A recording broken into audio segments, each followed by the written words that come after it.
Surf Excel presents দীপ্ত D বক্সে আপনাদের সবাইকে ওয়েলকাম করছি আমি ইন্দ্রাণী নিশি। বিশ্বকাপের নকআউট মানে চরম নাটক, উত্তেজনা আর অঘটনের গল্প। আর গতরাতে কিন্তু সে সব কিছুই দেখিয়েছি আমরা। জাপানের বিপক্ষে পিছিয়ে থেকেও শেষ মুহূর্তের গোলে জয় তুলে নিয়েছে ব্রাজিল। 4 বারের বিশ্ব চ্যাম্পিয়ন জার্মানিকে টাই ব্রেকারে হারিয়ে শেষ 16-য় উঠেছে প্যারাগুয়ে। আর আরেক টাই ব্রেকার নাটকে মরক্কো কাঁদিয়েছে নেদারল্যান্ডসকে। আজকের ডিবক্সে থাকছে ব্রাজিলের রুদ্ধশ্বাস জয়, জার্মানির বিদায়, মরক্কোর ইতিহাস, আজকের moments of the day, Surf Excel fan of the day এবং সামনে থাকা ম্যাচগুলোর প্রিভিউ। আজকে আমার সাথে রয়েছেন সাবেক ফুটবলার মাহবুব হোসেন রক্সি। আসসালামু আলাইকুম। এবং ওয়ালাইকুম আসসালাম। এবং দীপ্ত স্পোর্টসের ব্রডকাস্ট জার্নালিস্ট মোহাম্মদ হাসিব। একদম ঘরের মানুষকে পেয়ে গেছি। কেমন আছেন ভাইয়া? আলহামদুলিল্লাহ, আপনি কেমন আছেন? আমিও খুব ভালো আছি। আমরা আমাদের বিস্তারিত ম্যাচ নিয়ে আলাপ করব। নতুন সার্ফ এক্সেল এক্সপার্ট হোয়াইট, যার হোয়াইটেনিং বুস্টার্স কঠিন দাগ দূর করে আর সাদা কাপড়কে করে 5 শেড পর্যন্ত সাদা। আসল হোয়াইট মানে এক্সপার্ট হোয়াইট। দর্শক, আমরা সবাই কালকে নিশ্চয়ই প্রত্যেকটা ম্যাচই দারুণভাবে উপভোগ করেছি। মানে যে 3টা ম্যাচ রয়েছে, আসলে আমরা শুরু থেকে বলছিলাম যে আসলে ঘটন অঘটনের এক বিশ্বকাপ। প্রথমার্ধে আমরা দেখেছি ব্রাজিল ভার্সেস জাপানের ম্যাচে জাপানের গোলে প্রথমার্ধে ব্রাজিল পিছিয়ে থাকলেও কাশ্মীরের সমতার সূচক গোলে কিন্তু কিছুটা ভারসাম্য ফিরেছিল। অপরদিকে 96 মিনিটে মার্টিনেল্লির জয় সূচক গোল জিতিয়ে দেয় ব্রাজিলকে। তবে জাপানের দুর্দান্ত রক্ষণ দেখেছি। বাট ভাই, আপনার কাছে আসতে চাই, এই যে ডিফেন্সিভ খেলাটা কি জাপানের জন্য কাল হয়ে গেল কিনা?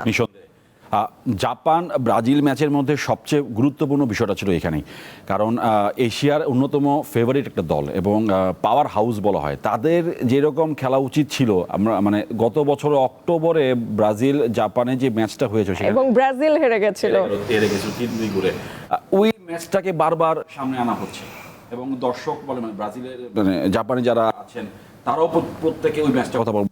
সেখান থেকে আসলে ব্রাজিলের এগেনস্টে জাপান যেইভাবে এতটা ডিফেন্সিভভাবে খেলবে সেটা আসলে কল্পনা এটা আশা করা যাচ্ছিল না। এবং একই সাথে হচ্ছে কার্লো আনচেলত্তির যেই চিন্তা এবং তার যেই তাকে যে মাস্টার মাইন্ড বলা হচ্ছে এবং এটার সঠিক ব্যবহারটা তিনি করেছেন। একেবারে কুল থাকা, 29 মিনিটে গোল হজম করে ফার্স্ট হাফে পিছিয়ে থাকা, সেকেন্ড হাফে কামব্যাক এবং লাস্ট মুহূর্ত পর্যন্ত থাকা, নেইমারকে না নামানো, সব কিছু। কারণ আমরা উনি গতকালকে প্রেস কনফারেন্স যেটা দেখেছি ফিফাতে, প্রত্যেকবারই কিন্তু নেইমার ইস্যুটা আসছিলেন। নেইমারের ব্যাপারটা উনি যতবারই আসেন উনি এড়িয়ে যাচ্ছেন, মানে এবং শেষমেশ বলে দিচ্ছে না ওকে আমরা হয়তো বা রাখবো পরবর্তীতে কোনো একটা ইস্যুতে। তার মানে হচ্ছে যে ওকে হয়তো আমরা মানে আমি আমার প্রিভিউতে যেটা লিখেছিলাম যে নেইমারকে হয়তো বা নামানো হবে বা রাখা হচ্ছে এই হিসাবে যে একটা ডাগ আউট, একটা পাওয়ার হিসাবে যে কোনো মুহূর্তে। যখনও এক সমতা যেটা হচ্ছে 2 হচ্ছে না বা ডাবল হচ্ছে না, তখনও পর্যন্ত কিন্তু নেইমারকে নামানো হয়নি এবং সে তার যে প্লেয়ারদের প্রতি একটা আস্থা সেটার আসলে সঠিক এবং সেটা মানে ঠান্ডা মাথা মানুষ, সেটা কালকে একদম মানে একেবারে প্র্যাকটিক্যালি প্রমাণিত। একদম রক্সি ভাই, পিছিয়ে থেকেও ফিরে আসা যায়, এটাই কি ব্রাজিলের ক্যারেক্টার? বিকজ একদম লাস্ট মোমেন্টে যখন গোল হলো, যাদের সাথে বসে খেলা দেখছিলাম জাস্ট পিঠে চাপড় মেরে বলছিলাম this is Brazil, unpredictable team. ধন্যবাদ। আসলে এই ম্যাচটাকে নিয়েই আমাদের দেশে যে আলোচনা সমালোচনা এবং অনেক বেশি আর্জেন্টিনা এবং ব্রাজিল, হ্যাঁ, এবং সমর্থকরা একভাবে দেখে, আমরা অ্যানালাইসিসটা আরেকভাবে দেখি। অ্যাজ এ কোচ ডিফেন্সলি যেটা চিন্তা করা হচ্ছে যে ব্রাজিলের টিম এবং এক্সপিরিয়েন্স যে সবসময় কাজে দেয় এবং বড় টিমের যে একটা মান, সেটা কিন্তু তারা প্রমাণ করে যাচ্ছে। এবং স্টেপ বাই স্টেপ, প্রথম খেলা ছিল মরক্কোর সাথে, সেই ম্যাচের থেকে কিন্তু আনচেলত্তি এবং বলছে কার্লোস আনচেলত্তি ডিফারেন্সিয়াল কোচ এবং সে প্রথমবার কিন্তু ক্লাব লেভেল থেকে যে ন্যাশনাল টিমে কাজ করছে এবং 4টা দেশের ক্লাবকে 4 বার চ্যাম্পিয়ন করছে চ্যাম্পিয়ন্স লিগে। তো এটা একটা বড় রেকর্ড এবং এই যে এক্সপিরিয়েন্স এবং ভাইয়া বলছিল যেটা যে বসে থাকছে চুপ হয়ে রয়েছে, এটা ক্যারেক্টারের মধ্যে যায়।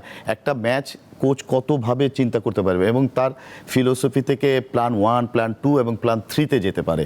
তো সেই জায়গায় যদি চিন্তা করা হয়, হ্যাঁ, প্রথম থেকেই আমরা জাপানকে দেখেছি, জাপান দুর্দান্ত এবং লাস্ট মিনিট পর্যন্ত ছাড়ে না এবং 90 মিনিট পর্যন্ত ফাইট করে, তাদের এই টেন্ডেন্সি এবং অ্যাজ ইউজুয়াল একই পেজে খেলতে পারে। তো যখন এরা স্টার্ট করলো তো তখনই ওরা কিন্তু লো এবং ফরমেশনে চলে গেছে 5-4-1, হ্যাঁ, কোনোখানে জায়গা দেবো না, সেইভাবে খেলতে হবো। এবং ব্রাজিলের যে স্টাইল অফ প্লে ছিল সেইটাতে দেখা যায় যে আমরা ইন বিটুইন এবং মাঝখান থেকে ওপেন করে সেই জায়গা থেকে গোল করার, আগের দুটো ম্যাচেই ভিনি এবং কুনো এই জুনোগুলো স্পেসগুলোকে কাভার করছিল, সেই জায়গা থেকে গোল হচ্ছে। তো এখানে ব্রাজিল এটা নিয়ে অনেক অ্যানালাইসিস করেছে এবং ব্রাজিলের এইবারের যে রেকর্ড, তাদের ইউনিভার্সিটি থেকে 25 জন অ্যানালিসিস বিশেষ প্লে একটা একটা স্টাফ টিম combination নিয়ে করা আসছে, হ্যাঁ 25 জন স্পেশালিস্ট অ্যানালাইসিস নিয়ে আসছে এবং প্রত্যেকটা প্লেয়ারের পিছনে একজন করে লাগিয়েছে, তাদের সব ডাটা আপস করে তারা ব্রাজিলকে আটকাবে এবং ওই খেলা পড়ার পরে তারা ওইটা নিয়ে চিন্তা করেছে। তো কতটুক সিরিয়াস ছিল ব্রাজিল আর্জেন্টিনার ম্যাচ নিয়ে এবং ব্রাজিল এখানে এবং জাপানের জাপানের ম্যাচ নিয়ে এখানে মাস্টার মাইন্ড আঞ্চলিকতেও কিন্তু সে যে ডিফারেন্স সেও কিন্তু চিন্তা করেছে তার প্লেয়ারের মোটিভ। এবং দেখেন জিনিস একটু যোগ করে রাখছি ভাই, আপনি যে স্কোয়াডের কথা মানে ফরমেশন কথা বলছিলেন 4-1-2-3, তার মানে হচ্ছে ডিফেন্সটা ঠিক রেখে কিভাবে পাওয়ার ফুটবলটাকে এক্সেস করা হ্যাঁ। এবং Striker তিনজন, অপোজিটে জাপানে যেই স্টাইলটা ছিল মানে ফরমেশন ছিল এটা কিন্তু পুরোপুরি ভাবে প্রথম থেকে কিন্তু কাজে লেগেছে সেকেন্ড হাফে আর লাগে নাই, তারপরে কিন্তু একেবারে ডিফেন্স না, সেটাই বলতে যাচ্ছি যে একটা টিম যখন গোল পেয়ে গেছে ওদের টেন্ডেন্সি ছিল যে জাপান আমি গোল করেছি ব্রাজিল এগেনস্টে, লো ব্লক ডিফেন্ডিং করে এই টিমটা আটকে নিয়ে যাব। তো বড় টিমের এগেনস্টে আপনি কতক্ষণ ডিফেন্স করে বাঁচবেন, আপনি মিস্টেক করবেনই। এবং প্রিভিয়াসলি আঞ্চলিক যে নেইমারের যে চেঞ্জিং এর ব্যাপারটা আসে সেটা নিয়েও একটা বড় ব্যাখ্যা দিয়েছে যে নেইমার আর ওখানে আমার কি দরকার। আমি সেকেন্ড হাফে কিন্তু ব্রাজিল একদম তাদের ফিলোসফি চেঞ্জ করে এসে আগের স্টাইলে এসছে, লং বল ওয়াইড স্পেস মাঠকে অনেক বড় করে এবং ভেনিসিয়াস লেফটে উইঙ্গে চলে যায় এবং রাইটে হলো রায়ান এবং তারা মুহুমুহু শুধুমাত্র ক্রস ফেলবে, এখানে নাম্বার অফ প্লেয়ার জয়েন করবে। তো এই জায়গা থেকে জাপানের হাইট অনুযায়ী দেখা যায় স্টেপ একটা দুটা বল প্রথম দিকে যত ক্লিয়ার করছে সেকেন্ড হাফে সেই আর ওখানে আর রাখতে পারেনি।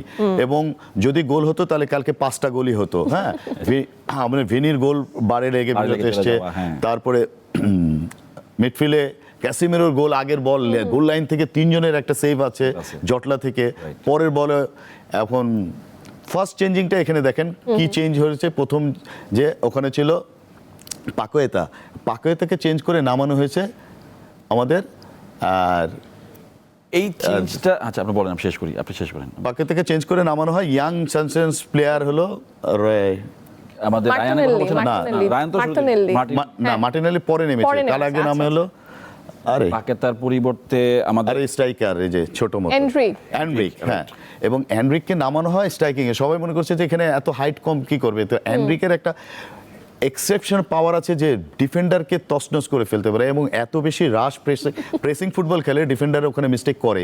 তো হাই প্রেসিং এ যখন ওরা লো ব্লকে চলে গেছে এই প্রেশারটা অনেক কাজে দিয়েছে।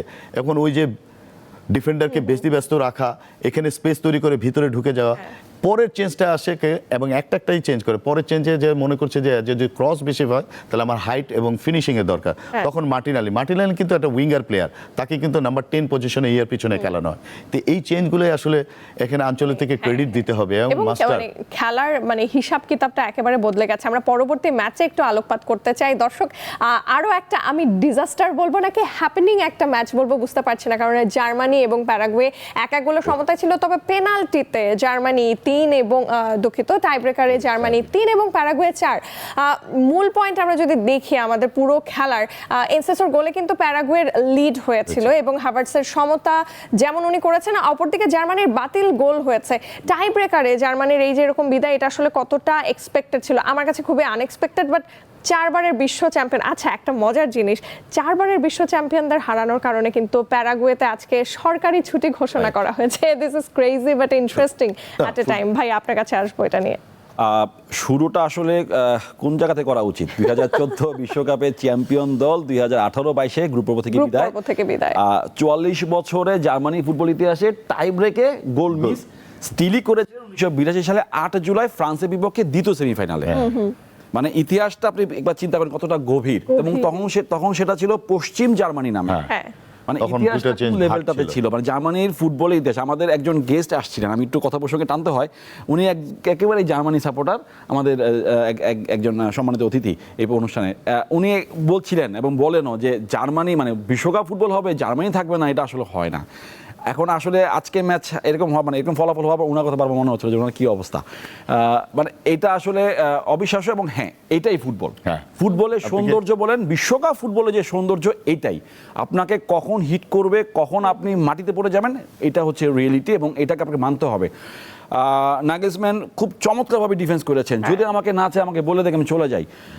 ইউর্গেন ক্লপ একটা কথা বলেছেন যে যদি জোনাথন টার ওই হেডটা গোলটা যদি বাতিল না হতো তাহলে হয়তো বা আর্সেনাল এবারের চ্যাম্পিয়ন্স লিগে ইংলিশ প্রিমিয়ার লিগে চ্যাম্পিয়ন। কারণ হচ্ছে এবারে ইংলিশ প্রিমিয়ার লিগে আর্সেনালের সবচেয়ে বেশি গোল বাতিল হয়েছে এইভাবে। মানে আপনি চিন্তা করতেছেন ফুটবল মানে এইরকম একটা স্টেজে এসে আপনাকে ওই ডিফেন্সটা করতে হচ্ছে, অর্থাৎ ফুটবলের সৌন্দর্য, বিশ্বকাপ ফুটবল সৌন্দর্য এবং জার্মানির দুর্ভাগ্য ছাড়া কিছু না। তবে এই যে জার্মানির এই যে হেরে যাওয়া, এটা আসলে কি এই বছরের ফুটবল বিশ্বকাপের সবচেয়ে বড় অঘটন বলবেন? হ্যাঁ, এটা আমি যেহেতু এখনো অনেক খেলা বাকি আছে, অনেক বড় অঘটন আসবে এবারে ওয়ার্ল্ড কাপে। যেহেতু 48টা দেশ, 32 এবং 16, এখানে আগে কিন্তু খেলা ছিল ডাইরেক্ট গ্রুপ পর থেকে 16, তারপরে 8-এ চলে যেত। তাহলে এই স্টেজটা কিন্তু অনেক বেশি লেন্দি এবং এখানে আমরা অনেকগুলি খেলা পাচ্ছি এবং কি কি ঘটনা ঘটতে পারে সেগুলো কিন্তু আমরা রাত জেগে দেখবো এবং এর সাক্ষী হব। তো জার্মানকে আসলে সায়েন্টিফিক এবং একটা একদম কম্পিউটার টিম বলা হয় এবং নেগোসিয়াস এই টিমটিকে অনেক বাছাই করেছে, টিম নিয়ে আসে। এবং জার্মান মানে বায়ার্ন মিউনিখ কিন্তু তাদের লিগের সর্বোচ্চ এবারও চ্যাম্পিয়ন হয়েছে এবং সবচেয়ে বেস্ট প্লেয়ার, বেশি প্লেয়ার খেলে। এখানে একটা অনেক অ্যাডভান্টেজ থাকে এই একটা কোচের, যে একটা টিম যদি একটা রেডি করা টিমের সব বেশিরভাগ প্লেয়ার খেলে, সে তাকে ট্রিচ করতে, ট্রেনিং করতে অনেক সুবিধা হয়। তো সেই জায়গা থেকে এসে এই ম্যাচটা ওখানে যাবে। কালকেও আমি আরেকটা টিভি অনুষ্ঠানে বলছিলাম যে টিম ম্যাচগুলো অনেক কম্পিটিটিভ হবে, কেন প্যারাগুয়ে এবং এখানে উরুগুয়ে, আর ওদিকে যদি আমরা ধরি ইকুয়েডর এবং ল্যাটিন আমেরিকার টিমগুলা, ওরা যে ইউরোপেও খেলে এবং ওদের ওই নিজস্ব কিছু সত্তার ফুটবল খেলে, যেটাকে ছোট পাসও বলে এবং বডি কন্ট্যাক্ট, যেটা আফ্রিকানরা শুধুমাত্র যেটা বডি কন্ট্যাক্ট এবং ফাউল টেন্ডেন্সি থাকে, প্রফেশনাল ফাউল। এবং প্যারাগুয়ের গোলকিপারের কথা যদি আলাদা করে যোগ করতে চান, ও মাই গড, ট্রিমেন্ডাস,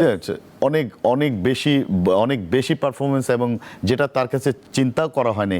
এটাই আসলে ফুটবলের ডিফারেন্স। আপনি যদি কোপে ভার্দেরকে চিন্তা করেন, এক গোলকিপারই কিন্তু তাদেরকে ইতিহাসে নিয়ে আসছে, সে রেকর্ডেই ছিল না কেপ ভার্দের সেই গোলকিপার ভার্জিনিয়া।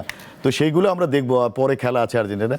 তো জার্মান কিন্তু এই ম্যাচটাকে ট্রাইব্রেকার পর্যন্ত নিয়ে যাওয়ার পরে মনে হচ্ছে যে এখানেও তাদের গোলকিপার এবং one of the best goalkeeper যদি ধরা হয়, সেখানে ম্যানুয়েল নয়ার রিটায়ার করেছে কিছুক্ষণ আগে। হ্যাঁ, তো ও আর এটাই তার খেলার শেষ বলেও এসেছিল যে আমি এইবারই খেলবো, এরপরে খেলবো না।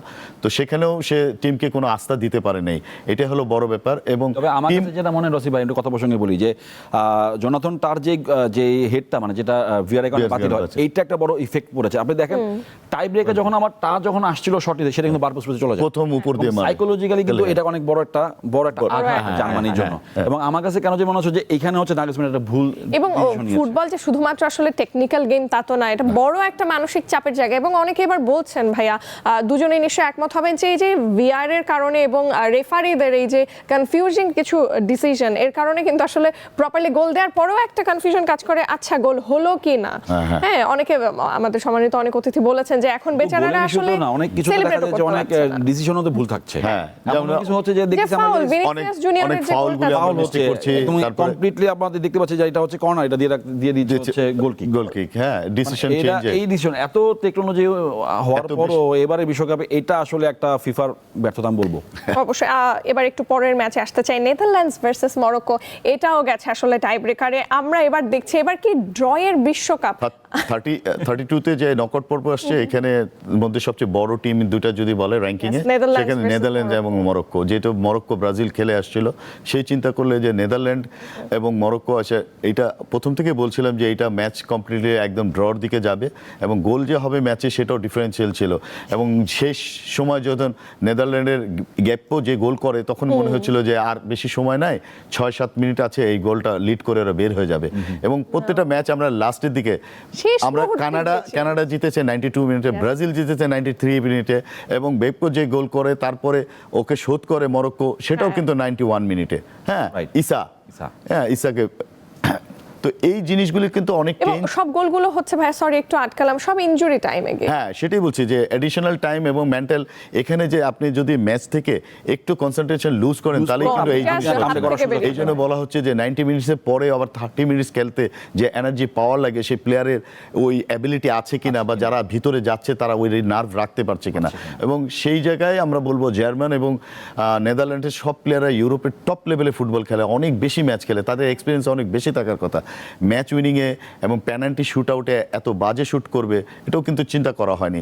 এবং সবচেয়ে বেশি এবার সবচেয়ে বেস্ট প্লেয়ার ধরা হচ্ছে মরক্কোর ক্যাপ্টেন আশরাফ হাকিমি হাকিমি। তা হাকিমির যে পেনাল্টি শুট করেছে সেটাও দেখা যায় গোলকিপার এবং সে বল বারে লেগে বাইরে হয়ে আসছে। একটা হার্ট হ্যাঁ, করার মতো একটা বিষয় তো ছিল।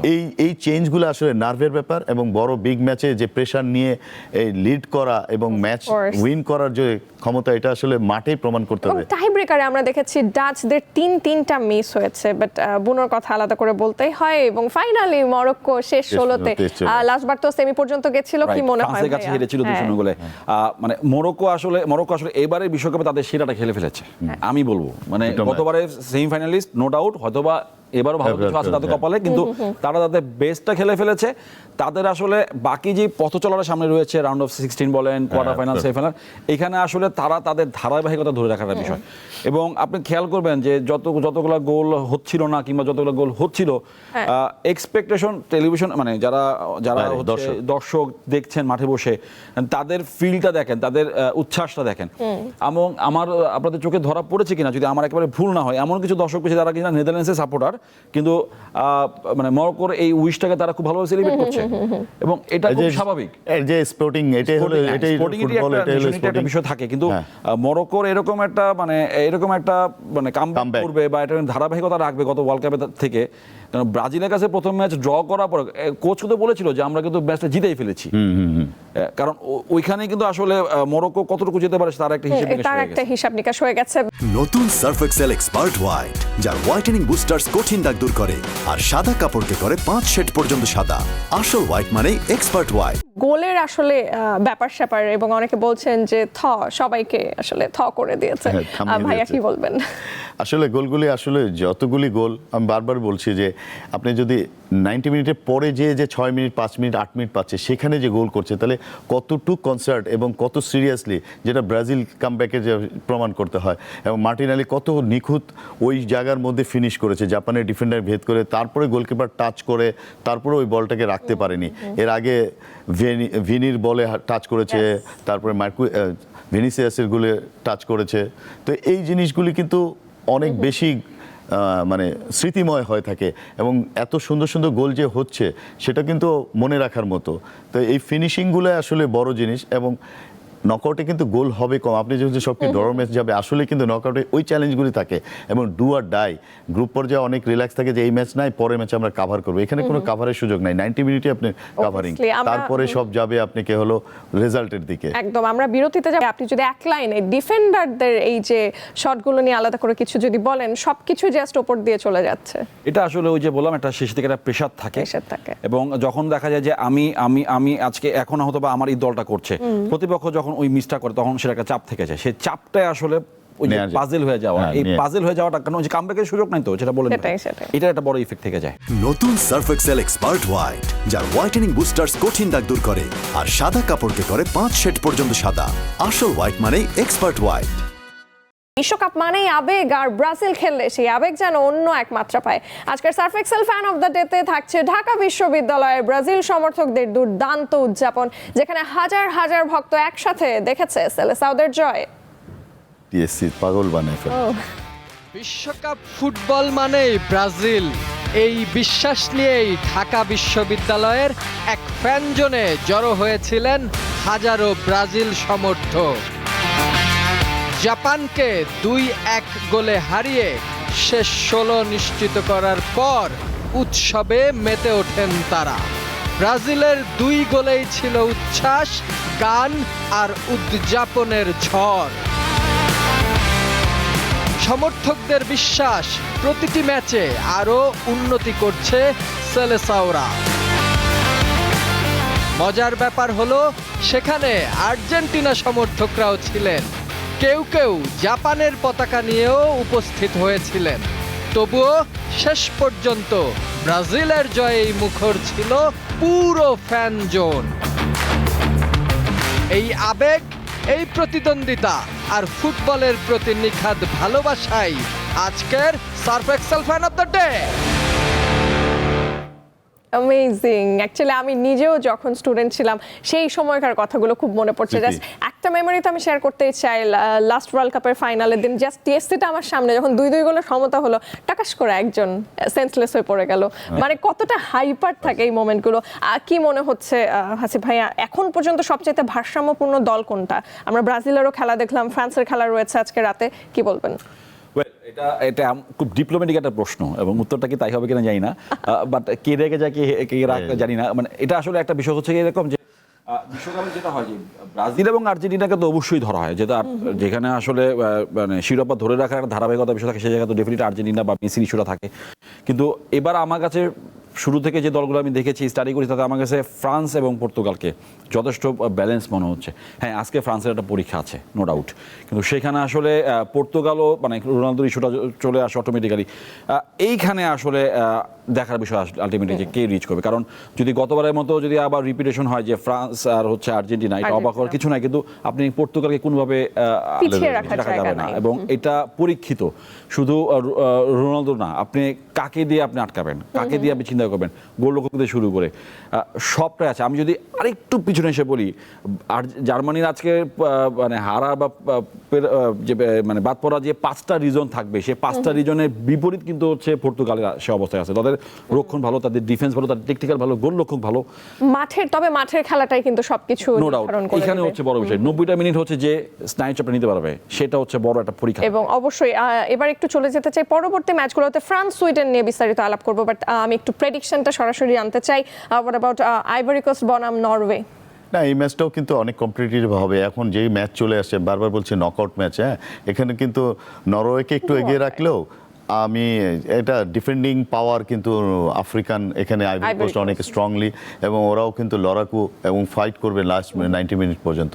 দেখ, যদিও ম্যাচটা নরওয়ে জিততে পারে, 1 গোলে জিতবে, খুবই ক্রিটিক্যাল। এবং লাস্ট সেম জিনিসটা জিজ্ঞেস করবো ভাই আপনার কাছে, মেক্সিকো ভার্সেস ইকুয়েডরে কি দেখছেন? ওয়েল, মেক্সিকোর আজ থেকে স্টেডিয়ামে খেলা হবে, মানে এখানে আসলে তাদের অনেক অ্যাডভান্টেজ আছে। এবং মেক্সিকোর যে মাঠে খেলা হবে, সেই মানে মেক্সিকোর সাথে কখনো ইকুয়েডরের খেলা হয়নি, মানে এবং লাস্ট 5 বছর মেক্সিকো ইকুয়েডরকে হারাতে পারেনি, মানে ফেস করেনি, মানে হারাতে পারেনি।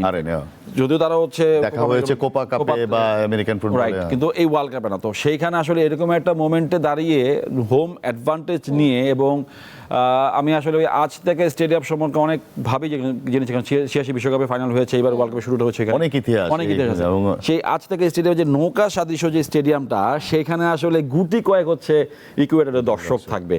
ওয়েল, সেখানে আসলে প্রেসারটা মেক্সিকোরই থাকবে, এটা আসলে বড় বিষয়। এবং অচোয়ার একটা বড় রকমের পরীক্ষা আজকে দিতে হবে, কারণ যদি টাই ব্রেকই যায় ম্যাচটা, অনেক তো থাকবেই, অ্যাটাক থাকবেই, কিন্তু টাইব্রেক যদি যায়, সেখানে আসলে তার সেরা খেলতে হবে, যেমনটা মরক্কো খেলেছে। আমি এবার আসতে চাই যে ম্যাচটার দিকে আমরা অনেকে তাকিয়ে রয়েছে, আসলে সবকিছুর দিকে তাকিয়ে রয়েছে, বাট ফার্স্ট অফ অল আসলে ফ্রান্স এবং সুইডেনের ম্যাচ। রক্সি ভাই, মানে এমবাপ্পে এবং দেমবেলে দুর্দান্ত ফর্মে রয়েছে, দেমবেলে করেছে হ্যাটট্রিক্স, তাদেরকে আটকানোর কি উপায়? না, আটকানোর উপায় কেন বলবো, আমি আসলে পজিটিভলি আমি এই টুর্নামেন্টে সবচেয়ে বেস্ট টিম হিসাবে দেখছি ফ্রান্সকে, এবং তাদের অ্যাটাকিং ডিফেন্ডিং মিনে চিন্তা করলে একটা কমপ্লিট টিম, ওয়েল ব্যালেন্সড দল যদি বলি, হ্যাঁ, টিমের যে ডেপথ এবং চেঞ্জিং প্লেয়ার যারা নামে, তারাও সেই সুপার কোয়ালিটির প্লেয়ার।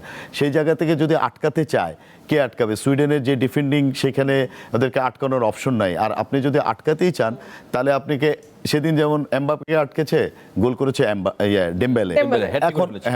এখন যদি এদের দুজনকে আটকায়, তাহলে আরো দুজন আছে, অলিসার আছে, ওখানে দুয়ে আছে, ওখানে পরে নামে হলো কাকে বাদ দিবেন, কোথা থেকে কাকে দিবেন, পিছন থেকে রেভারি, এবং সবসময় একটা টপ কোয়ালিটির টিম ফরওয়ার্ড লাইনের ডেঞ্জার পজিশনে আছে, এবং যে কোনো সময় তারা তাদের মুহূর্ত চেঞ্জ করতে পারে। যেহেতু দুটাই ইউরোপিয়ান টিম একসাথে পড়ে গেছে, সুইডেন এখানে একটা বাধা তৈরি করবে, কিন্তু এইটা বেশিক্ষণ টিকবে না। France obviously do or die match, হাড্ডাহাড্ডি লড়াই হবে। ভাই, আপনার কাছে আসতে চাই, আমরা যেটা বুঝতে পারলাম, দেমবেলে কিংবা এমবাপ্পেকে আটকানোর উপায় নাই বললেই চলে। What about Erling Haaland? Last ম্যাচে ওনাকে বসিয়ে রাখা হয়েছে বলবো, এবং কিছুটা রেস্টের কারণে হোক, যেহেতু খুব একটা ইম্পর্টেন্ট ম্যাচ ছিল না। কোচ এই আপনি বলেন আপনি বলেন। কোচ এই 32-এর ম্যাচের জন্যই কিন্তু তাকে স্পেশালি তাকে রেস দিয়েছে। Exactly, এত আমি এই ডিমান্ড কথাটাই ছিল শুরু করতাম। এবং যে প্লেয়ারগুলি আমার দরকার নেই, আমি যেটা রানার্স আপ হলে ওখানে যাব বা আমার টার্গেট হলো আমি পাওয়ারটাকে gain ও করা। নিজে ইউরোপিয়ান টিম নেয় না, ও নিয়েছে আইভরি কোস্টকে খেলবে, যে আমি আফ্রিকান টিমের সাথে খেললে আমার টিম জিতবে। কোচের এই আত্মবিশ্বাস আছে, যে টিম নিয়ে আমরা খুব সময় অ্যানালাইসিস করি যে এই জায়গার আমার টিমের স্ট্রংলি সাইড হলো এটা, এবং হালান্ডকে ওই রেসটা দিয়েছে যে পরের ম্যাচে সে ও ডবল এফোর্ট দিতে পারে, এবং যেটা ওরা খেলে হালান্ডের জন্য ও দুই সাইড থেকে উইং প্লে এবং ক্রস আসলে যে হাইট, সেটা কিন্তু ক্লাব লেভেলে সে ওর যে অনেক প্রমাণ speed করেছে ফুটবলের, এবং ইউরোপিয়ান দারুণ। বাছাই পর্বে বাছাই পর্বে কিন্তু দারুণ। তারা গ্রুপে তাদের হাইয়েস্ট গোল গেটার এবং সবচেয়ে বেশি গোল করে এখন পর্যন্ত আছে। একদম আমরা ম্যাচগুলোর দিকে মুখিয়ে রয়েছি, তবে দেখতে দেখতে আমাদের আজকের আয়োজন থেকে বিদায় নেবার সময় হলো। রক্সি ভাই, হাসি ভাই, দুজনকে অনেক অনেক ধন্যবাদ। নিশ্চয়ই দেখা হবে আগামী কোনো পর্বে। খুব ভালো থাকবেন। ধন্যবাদ দর্শক নকআউট আবারও দেখিয়ে দিল যে আসলে ফেভারিটদের নাম নয়, বরং মাঠের লড়াইটাই কিন্তু শেষ কথা বলে। আজকে দেখলাম ব্রাজিলের প্রত্যাবর্তন, জার্মানির বিদায় এবং মরক্কোর ইতিহাস সামনে ওয়েট করছে আরো বড় লড়াই। সেই গল্প নিয়ে আবারও ফিরবো আগামীকাল। আজকের মতন বিদায় নিচ্ছে আমি ইন্দ্রাণী নিশি। আমার সাথে ছিলেন মাহবুব হোসেন, রক্সি এবং মোহাম্মদ হাসিব, আর আপনারা দেখছিলেন সার্ফ এক্সেল প্রেজেন্স দীপ্ত ডি বক্স। শুভ সন্ধ্যা।